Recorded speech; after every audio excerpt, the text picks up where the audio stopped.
പിന്നെ മറ്റുള്ളവർ അവരെ ഞാൻ പറഞ്ഞ് മനസ്സിലായിക്കൊള്ളാം. മറ്റുള്ളവരുടെ കാര്യമല്ല സാർ, നമുക്ക് നമ്മളോട് ക്ഷമിക്കാൻ പറ്റണം.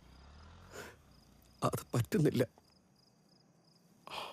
നീ ഒരു കാര്യം ചെയ്യ്, വീട്ടിൽ പോയി കുറച്ച് ദിവസം നിൽക്കുക. ഇവിടുത്തെ കാര്യമൊക്കെ ഞാൻ സെറ്റിൽ ചെയ്തോളാം. നമ്മൾ ചെല്ലുന്നത് നോക്കി ആരെങ്കിലും കാത്തിരിപ്പുണ്ടെങ്കിലേ അത് നമ്മുടെ വീടാവൂ സാർ. അല്ലെങ്കിൽ അത് വേറെ ഒരു കെട്ടിടം, കുറെ പരിചയക്കാർ ഒരുമിച്ച് താമസിക്കുന്ന ഒരു കെട്ടിടം.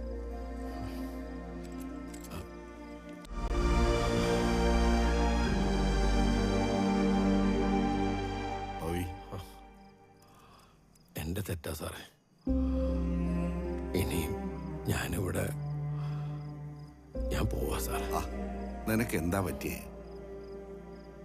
എന്തെങ്കിലും ഫിനാൻഷ്യൽ ഇഷ്യൂസ് ഉണ്ടോ? നമുക്ക് സോൾവ് ചെയ്യാവുന്നേ.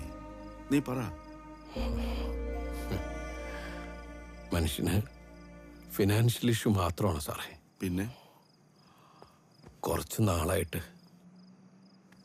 ഞാനൊരു സ്വപ്ന ലോകത്തായിരുന്നു.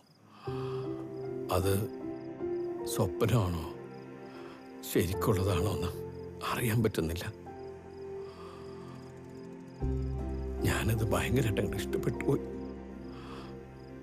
തിരിച്ചു വരാൻ പറ്റുന്നില്ല. സത്യത്തില് അത്രയും നാളെ ഞാൻ ജീവിച്ചിട്ടുള്ളൂ.